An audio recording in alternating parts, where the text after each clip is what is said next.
तो प्यारे बच्चों, अब हम लोग फॉर्मल लेटर लिखना सीख चुके हैं। हमें पता है जब हम लोग फॉर्मल लेटर लिखते हैं तो सबसे पहली चीज होती है, जो व्यक्ति ये लेटर भेज रहा है उसका एड्रेस, उसके बाद एक लाइन का स्पेस छोड़ते हैं और यहाँ पर हम मेंशन करते हैं डेट, जिस दिन ये लेटर लिखा जा रहा है, और उसके बाद फिर से एक लाइन का स्पेस छोड़ते हैं और हम लिखते हैं उस व्यक्ति का नाम और एड्रेस जिसको ये लेटर भेजा जा रहा है। After that we will write the subject. इसके बाद हम सब्जेक्ट लिखते हैं। ये वो लाइन होती है जो बताती है what is there in the body of the letter. And after the subject हम सैल्यूटेशन लिखते हैं और सैल्यूटेशन के बाद आता है मेन बॉडी, और at the end we go ahead and sign off. तो यहाँ पर जैसा कि मैंने आपको बताया था, ये पूरे 10 नंबर आपके फ्री के होते हैं। अगर आपको थोड़ा सा इस फॉर्मेट को एक बार प्रैक्टिस करना आ जाए तो चलिए ये जो सेकंड क्वेश्चन है इसको हम लोग मिल करके करते हैं। सबसे पहले हम करते हैं यहाँ पर शुरुआत इसे पढ़ने की। तो कह रहा है you live in a crowded area in Mumbai. Crowded मतलब होता है भीड़ भाड़ वाला। आप मुंबई के एक भीड़ भाड़ वाले इलाके में रहते हैं। अनऑथराइज्ड पार्किंग यानी कि जो रोड में ऐसे ही लोग गाड़ी खड़ी कर देते हैं और व्हीकल्स गाड़ियों की। इन योर एरिया, जो आपके एरिया में अनऑथराइज्ड पार्किंग हो रही है, लोग गाड़ी खड़ी करके ऐसे चले जा रहे हैं, causing a lot of inconvenience to the locals. जो वहाँ के लोकल लोग हैं, जो वहाँ के निवासी हैं, उनको बहुत ज़्यादा उसकी वजह से प्रॉब्लम हो रही है, असुविधा हो रही है, इनकन्वीनियंस हो रहा है। कह रहा है राइट अ लेटर, एक लेटर लिखें। किसको लिखेंगे? To the police commissioner, police commissioner को। और कहाँ का है वो police commissioner? Of district, complaining against this practice. और इस तरह की चीजें होने को लेकर के आप पुलिस कमिश्नर को एक कंप्लेन वाला लेटर लिख रहे हैं। आप अगर लड़का हैं तो आप रोहन हैं, और अगर आप लड़की हैं तो आप रिया अपना नाम मेंशन करेंगे। और उन्होंने एड्रेस लिखा है साकीनाका मुंबई, और जो कमिश्नर हैं वो भी कहाँ के हैं? उसी सेम डिस्ट्रिक्ट के हैं। तो हम लोग किस तरीके से यहाँ पर ये लेटर लिखना शुरू करेंगे? लेस से। अब जैसे यहाँ पर कह रहा है साकीनाका मुंबई 10। अब लेस से हमने बोला कि ये एक मकान नंबर है, और कितना है मकान नंबर? 10 है, हाउस नंबर 10। और लेस से ये है साकीनाका मुंबई, साकीनाका मुंबई। ये तो हो गया एड्रेस जिस व्यक्ति ने इसको भेजना है उसका।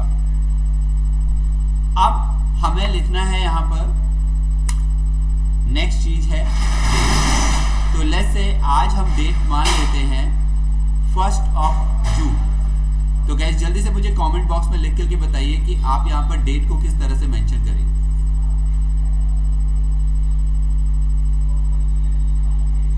कम ऑन, ट्राई करें एक बार।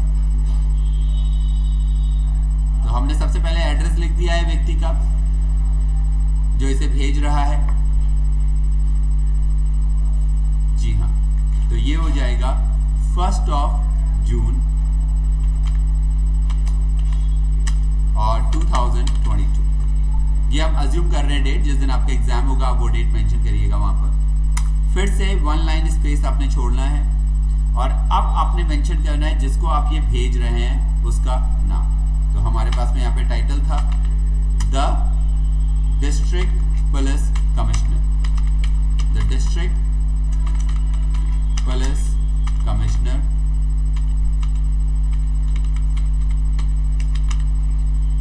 और कहाँ के हैं ये डिस्ट्रिक्ट पुलिस कमिश्नर? साकीनाका।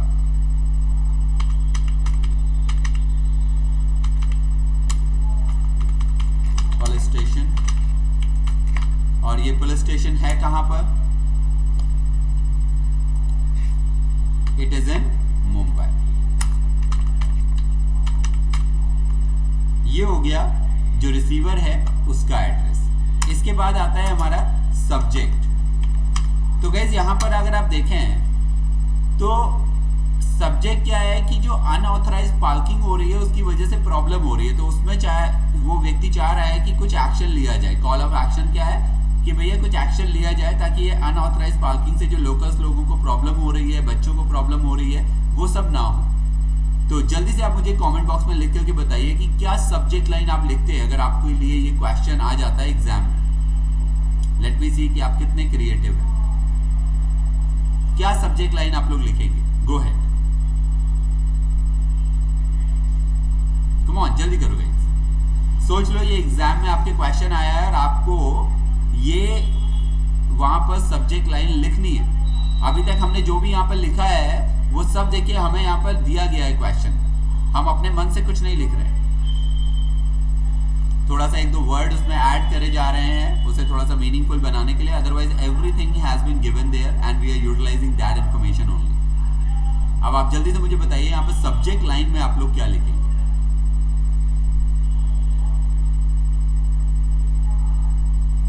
तो गाइस ज्यादा आपको मेहनत नहीं करनी है, आप ये लाइन उठाइए अनऑथराइज्ड पार्किंग ऑफ व्हीकल्स और इसको आप बना दीजिए subject, unauthorised parking of vehicles. ये बन गया हमारा सब्जेक्ट।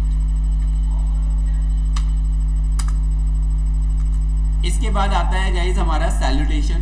तो हम बोल सकते हैं डियर सर, डियर सर, फिर से एक लाइन स्पेस छोड़िए।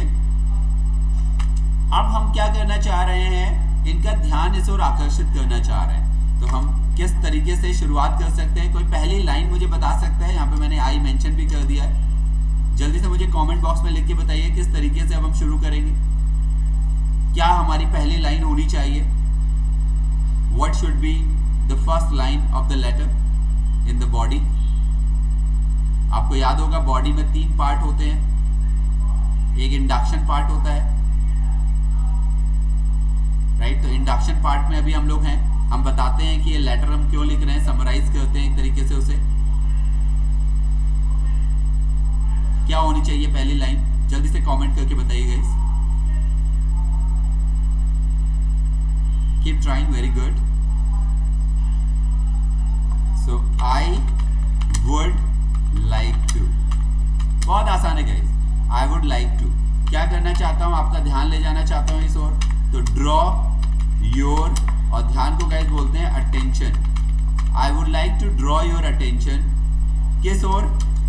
तो टूवर्ड्स। टूवर्ड्स का मतलब होता है गाइस की ओर। किस ओर ले जाना चाहता हूं?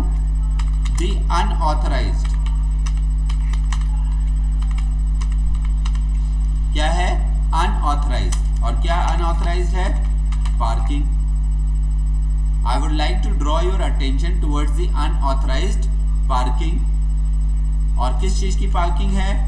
Of VEHICLES vehicles। vehicles मतलब होता है गाड़ियां, ठीक है? तो गाड़ियों के लिए हम लोग वर्ड यूज करते हैं vehicles। So I would like to draw your attention towards the unauthorized parking of vehicles। और ये कहां पर हो रही है? इन आर एरिया, हमारे एरिया में। और जिसकी वजह से विच इज कॉजिंग, जिसकी वजह से प्रॉब्लम हो रही है, जो कॉज कर रहा है प्रॉब्लम को, क्या? अ lot of problems, a lot of problems, which is causing a lot of problems. किनको? टू ऑल दी रेजिडेंट्स, जो भी वहां पर रहने वाले निवासी हैं उनको।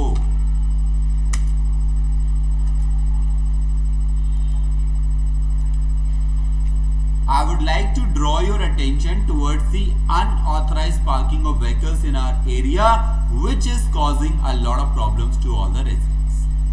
तो ये हमारी इंट्रोडक्टरी लाइन हो गई, जिसमें हमने बता दिया, इंट्रोडक्टरी पैराग्राफ हो गया, जिसमें हमने बता दिया कि भैया ये जो हम लेटर आपको लिख रहे हैं कमिश्नर साहब, ये एक्चुअल में किस बारे में है। तो जैसे ही वो लेटर पढ़ते हैं और वो सब्जेक्ट लाइन देखते हैं, वो समझ जाएंगे कि भैया ये अनऑथराइज्ड पार्किंग को लेकर के कर रहा है कंप्लेन। और फिर जैसे ही वो पहली लाइन पढ़ते हैं, पहला पैरा पढ़ते हैं, वो समझ जाएंगे अच्छा इनके एरिया में जो अनऑथराइज्ड पार्किंग हो रही है उससे वहां रहने वाले लोगों को दिक्कत हो रही है, जो वहां के रेजिडेंट्स हैं उनको दिक्कत हो रही है। क्लियर है गाइस यहाँ तक? इसके बाद बॉडी जो है हमारी वो बताएगी जिसे हम कहते हैं main part of the body, वो बताएगी कि भैया क्या है ये एग्जैक्टली, उसे थोड़ा सा इलैबोरेट करेंगे। तो हम क्या कह सकते हैं, क्या प्रॉब्लम हो रही है इससे? It leads to traffic jams. अगर लोग ऐसे ही गाड़ी खड़ी करके चले जाएंगे सड़क पर तो क्या होगा? जैम लगेगा।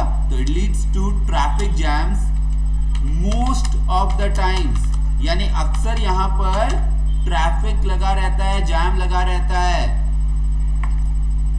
Most of the times.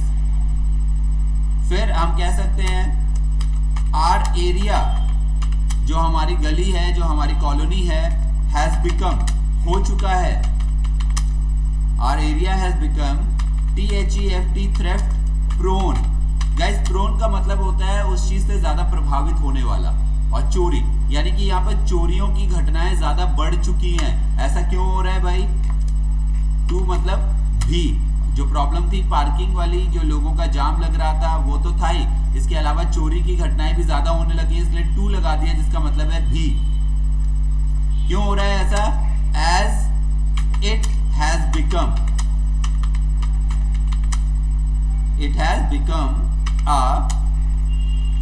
इसे बोलते हैं गाइज, आपने एक वर्ड सुना होगा आम रास्ता, THOROUGH, थरो, और FARE फेयर। तो गाइज थरोफेयर का मतलब होता है आम रास्ता, जहां से लोग उसको एक ऐसी गली समझें कि आप पीछे जाके किसी रास्ते से मिल जाएंगे अगर आप उस गली से जाएं तो, राइट? उस रास्ते को हम बोलते हैं थरोफेयर। तो कह रहा है क्योंकि यहाँ पर लोग इस रास्ते का इस्तेमाल इस तरीके से कर रहे हैं कि वो दूसरी गलियों में भी इस रास्ते से निकल रहे हैं, और जिसकी वजह से यहाँ पर चोरी वगैरह की घटनाएं बढ़ गई। क्योंकि अगर लिमिटेड लोग होंगे तो ऑब्वियसली बात है वहाँ पर चोरी वगैरह कम होगी, लेकिन कोई भी आ जा सकता है, किसी को रोक टोक नहीं है, तो इसकी वजह से क्या होगा? कोई भी चोर चक्का भी गली में आ सकता है, कॉलोनी में आ सकता है, जिसकी वजह से घटनाएं बढ़ चुकी हैं। तो कह रहा है leads to traffic jams most of the time, ज्यादातर टाइम जो है वो वहाँ पे ट्रैफिक लगा रहता है। Our area has become theft prone too, और यहाँ पर चोरी की घटनाएं भी बढ़ गई हैं क्योंकि एक थरोफेयर बन गया है, यानी एक आम रास्ता बन गया है। इट हैज बिकम, हो चुका है, too difficult, it has become too difficult for the inhabitants. Guys inhabitants का मतलब होता है निवासी, जहां पर आप रह रहे हो वहां के आप इनहैबिटेंट हो। तो कह रहा है ये बहुत मुश्किल हो गया है वहां के रहने वाले लोगों के लिए, इनहैबिटेंट्स के लिए, टू क्या करना? टू वॉक, चलना, एंड द चिल्ड्रन, जो बच्चे हैं, and the children to play. ठीक है, for the inhabitants to walk, जो वहां के निवासी हैं उनके लिए चलना, और एंड द चिल्ड्रन टू, यहां पर आप चाहे लगा दें, द चिल्ड्रन टू प्ले, बच्चे क्या कर रहे हैं? वो खेल रहे हैं, तो बच्चों के लिए खेलना। So it has become too difficult for the inhabitants to walk and the children to play, यानी कि बच्चों के लिए खेलना और वहां के निवासियों के लिए वहां रोड पर चलना बहुत मुश्किल हो गया है, क्योंकि एज देयर इज नो, और गाइस जगह के लिए हम रूम वर्ड का इस्तेमाल कर सकते हैं, as there is no room left, कोई जगह नहीं बचती है आफ्टर द पार्किंग के बाद, यानी रोड पूरी तरह से पैक हो जाती है, लोगों के लिए ना तो चलने की जगह है, ना बच्चों के लिए खेलने की जगह है, वो अनऑथराइज्ड पार्किंग की वजह से। तो यहाँ पर देखिए हमने बताया एग्जैक्टली क्या दिक्कत आ रही है, ऊपर हमने समरी बताई इंट्रोडक्टरी पैराग्राफ में, और फिर हमने बताया कि एक्चुअल में ये क्या प्रॉब्लम है, और तीसरा जो पॉइंट हम लिखेंगे वो होगा कॉल ऑफ एक्शन, कि भैया हम आपसे क्या उम्मीद कर रहे हैं कि आप क्या करें यहाँ पर। तो आ जाते हैं कॉल ऑफ एक्शन में। आई रिक्वेस्ट यू, मैं आपसे रिक्वेस्ट करता हूं क्या करने के लिए? टू टेक अ, सख्त कदम को बोलते हैं गाइस स्टर्न एक्शन। स्टर्न मतलब होता है सख्त, स्टर्न एक्शन, और किसके खिलाफ?